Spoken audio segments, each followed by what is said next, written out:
This time last year, Bobby Henderson was roaming this sideline as a defensive coordinator for Monacan. Tonight, he's on the other side in a brother versus brother matchup. What more could you want? Perhaps our two best local teams in Class 5 and Class 6. Number 1 Hermitage taking on number 3 Thomas Dale. So this kid David, he was a 4-year varsity player at Chesterfields Community High School. He excelled on and off the court. David is still the school's most decorated student athlete to ever attend. The high school football regular season ends tonight. Highland Springs and Marana playoff matchups are already set. It's the matchup that Hanover County is hoping for. Atlee and Lee Davis in the state title game. Opening game of the Waco Regional has JMU taking on Oregon State. We go right to the bottom of the second, 2 outs. Game tied at 2. Mountain View is perfect so far. Deep run keeper, Maddie Dewey gets a hand on it, but wait, the refs ruled it just crossed the line. Win twice, and the Rams are the A10 regular season champs and the number 1 seed in next week's conference tournament. Tonight on CW Richmond Primetime, it's an all-new episode of Vampire Diaries tonight at 8, followed by an all-new Crazy Ex-Girlfriend tonight at 9. Gotta watch out for them crazy exes.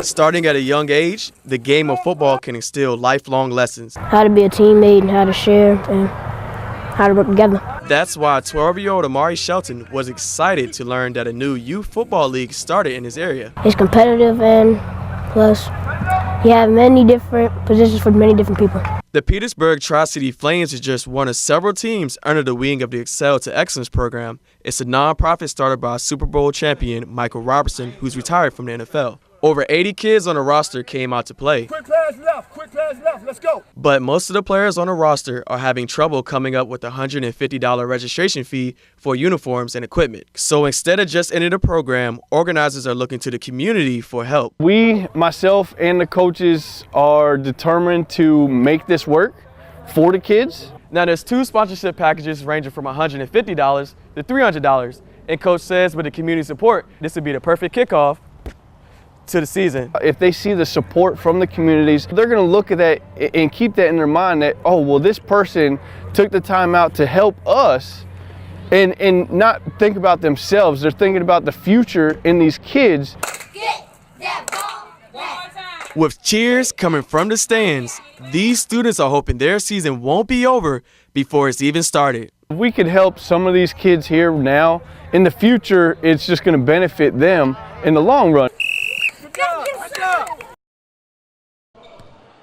This may look like a typical basketball game, but every shot and dribble is actually dedicated to a life that was taken too soon. We just want to stop the violence. And violence has touched the Copelands in a way all too many families know. Derek Copeland's son David was killed in May 2014 as he walked home from work. This second annual Stop the Violence basketball game is for him. David was one lovable young man. He was very intelligent and he loved people. And from this event today, we can see that the people loved him also. A foundation in Copeland's name took on members of ASSIST, a group to help high school student athletes take it to the next level. ASSIST alumni like Redskins Morgan Moses was on hand to help spread the message. We celebrating his life and we trying to stop the violence at the same time. So this kid David, he was a 4-year varsity player at Chesterfields Community High School. He excelled on and off the court. David is still the school's most decorated student athlete to ever attend. He was basically a fun-loving guy. I mean, everybody loved him. I mean, he just brought that spirit everywhere he went. The community gathered here as one by recognizing the importance of having a mentor in your life, but also stressing a message of stopping the violence. As for the Copeland family, they're channeling their loss into a positive by establishing scholarships in David's name and hosting events like this one. It brings tears to my eyes, it brings joy to my heart, and and just keep us going. Just keep us going every day. Those that have lost a son, just hang in there. God will give us strength day by day. It gets hard, but he gives us strength. We are DSL! Douglas Freeman JV football coach Eric Harris cares about more than just the gridiron. He's focused on shaping the future.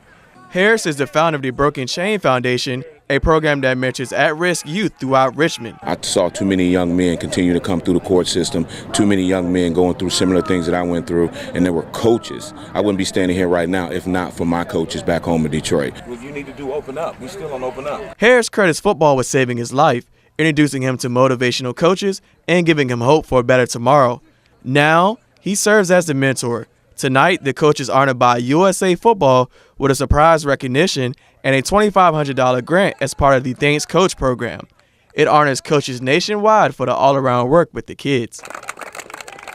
It means that the tireless hours of continuously going and working with these young men, both on and off the football field, it's tremendous. It means the world to me. Harris has a full-time job, coaches 2 football teams, and also works with his foundation. He says he would not have it any other way. What they do for me, the smiles and the handshakes that they give me afterwards when we finish practicing, from my little league guys to these guys, you know, it's absolutely wonderful. It's absolutely great. They give me a lot. The work can be exhausting, and Coach admits a little downtime at the end of the season won't be the worst thing in the world. Love it, but I'm looking forward to Thanksgiving. Of course, we'll still be in the playoffs here at Freeman. I'm calling that out, but yeah, I look forward to December. I get to sleep a little bit. And that's sports, and we're back after this.